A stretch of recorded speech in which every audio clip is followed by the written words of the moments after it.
रामकृष्ण हरी. अनेक शतकांची परंपरा आहे या पालखी सोहळ्याला. 8 ते 10 पिढ्यांचा हा आधीचा परंपरा इथे चालत आलेली आहे. ही काय आजची परंपरा नाही, याला किमान 300-400 वर्षाची परंपरा असणार या मंदिराला. अशा बदलापुरामध्ये 3 हनुमानाची मंदिर आहेत, त्याच्यातल्या 2 मंदिरांच्या पालख्या असतात.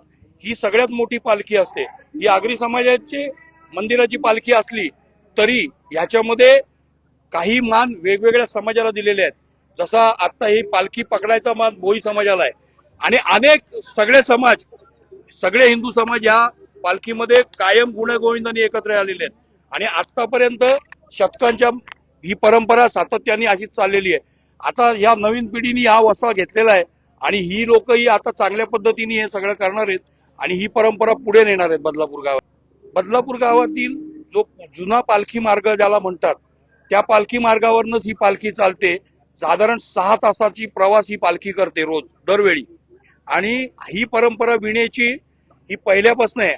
माळकरी असणारा माणूस विणा घेतो आणि बाकी भजनी मंडळ असतं आणि सतत हे विणा हातात ठेवायला लागतो. बसता येत नाही, विणा चप्पल घालता येत नाही. ह्या काही पहिल्यापासून जुन्या परंपरा आम्ही पाळतो आज पण. आणि ही मात्र परंपरा खूप जुनी आहे आणि ह्या पालखीचा जो मार्ग आहे हाच बदलापूरचा पालखी मार्ग आहे.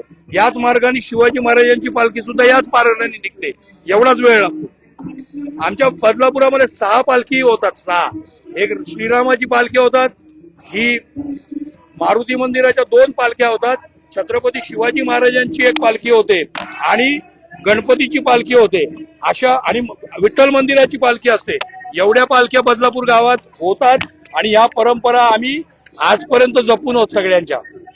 सर्वप्रथम सर्वांना हनुमान जयंतीच्या हार्दिक शुभेच्छा.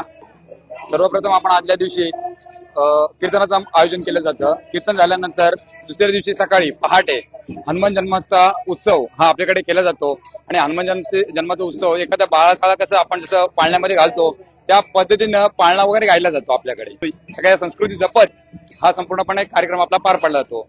त्याच पद्धतीने संध्याकाळी टाळ मृदुंगाच्या गजरामध्ये आता डीजे वगैरे ही सिस्टम आमच्याकडे आम्ही ठेवणारच नाहीत. याला आम्ही त्याला संपूर्णपणे आम्ही या विरोधामध्ये आहोत. खरं मी विश्वस्त आहे, आम्ही याला 100% मी विरोध करतो त्या गोष्टीला. डीजे किंवा इतरांना कोणाला त्रास होईल या पद्धतीचं वागणं आम्हाला ते जमतच नाही. म्हणून आम्ही टाळ मृदुंगाच्या गजरामध्येच आपली पालखी ही संपूर्ण गावामध्ये फिरवली जाते आणि कुठेही आजपर्यंत एकही वेळेला गालबोट आमच्या पालखीला लागलेला नाहीये असं आम्ही जाहीरपणे सांगू शकतो. ही बदलापूर गावातली आगरवाडीची जी मारुती मंदिराची परंपरा आहे आणि ही माझ्या वयाच्यानुसार आता माझं 60-61 वय चालू आहे, पण मी 50 ते 55 वर्ष त्या कार्यक्रमाला हजर असतो आणि जी सकाळी जन्मोत्सव असतो तो इतर ठिकाणी केला जात नसतो, पण त्या याच्यामध्ये अजूनपर्यंत चालत नाही. आणि असंच पुढे चालत राहण्यासाठी जी तरुण पिढी पुढे येईल त्या पिढीला मार्गदर्शन करू आम्ही आणि त्यांच्या हातामध्ये पुढे घेऊन त्याच्याकडून हे कार्य आम्ही करून घेऊ ही भगवंताच्या साठी प्रार्थना. पालखी सोहळा पारंपरिक आहे, फार पुरातन आहे.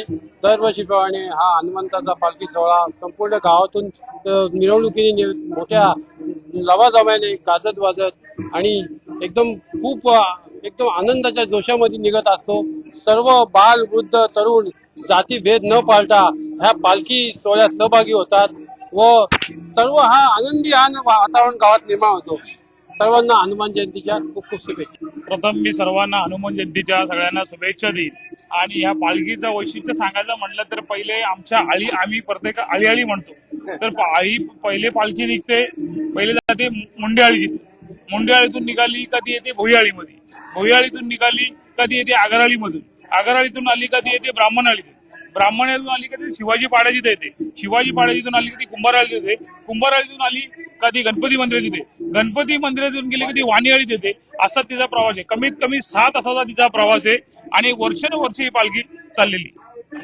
हनुमान जयंती जर म्हटली तर आमच्या गावामध्ये बदलापूर गावातील एक महत्त्वाचा ठिकाणी परभणीच असते. उत्सव म्हटला गणपती उत्सव असेल, रामनवमी असेल, हनुमान जयंती आणि शिवाजी महाराजांची पालखी सुद्धा गावांमध्ये मोठ्या उत्साहात साजरी केली जाते.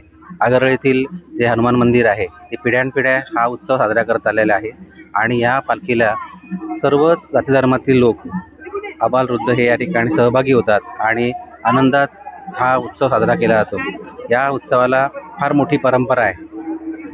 सर्व 12 बलुतेदार आणि 18 आलुतेदार हा उत्सव साजरा करतात. ही पालखी संपूर्ण गावात फिरली जाते. प्रत्येक गावातील आळी असतील, ब्राह्मणी म्हणा, वाण्याळी म्हणा, आगराळी, भोयाळी, शिवाजीपाडा, आणखी या बाजारपेठेतून अशा या ठिकाणी ही पालखी निघते आणि त्यामुळे गावामध्ये भक्तिमय वातावरण तयार होतं आणि या वातावरणामुळे या ठिकाणी एक उत्साहाचं वातावरण आणि सेवेचं, धर्माचं कार्य इथे या ठिकाणी लोक मोठ्या प्रमाणात सहभागी झाल्याने धर्माचं कार्य होतं. धर्माशिवाय पर्याय नाही. धर्म असेल तरच त्या ठिकाणी उन्नती आहे. मोक्ष प्राप्तीसाठी प्राचीन काळामध्ये धर्माचंच त्या ठिकाणी होता आणि धर्म त्यामध्ये हनुमंताच्या या ठिकाणी जे आपण विशिष्ट बघतो की सेवाव्रत आणि सेवाव्रत हे रामाप्रती असलेलं निस्वार्थीपणे केलेली भक्ती हे आपल्याला बघता येईल आणि म्हणून हे हनुमंताच्या ठिकाणी जर सगळ्यांनी व्रत घेतलं, सेवाभावी वृत्ती ठेवली तर मोक्षाप्रत नक्की प्राप्त होईल आणि मोक्षासाठी गती देण्यासाठी आपण भक्ती मार्ग हा स्वीकारला पाहिजे आणि भक्तिमय वातावरणात आपण हा उत्सव साजरा करूया. एवढं बोलून मी सर्वांना हनुमान जयंतीच्या शुभेच्छा देतो. धन्यवाद. अल्पावधीतच लोकप्रिय झालेला भारताचा बुलंद आवाज आपला Bharat channel subscribe, share, like आणि कमेंट्स करायला विसरू नका.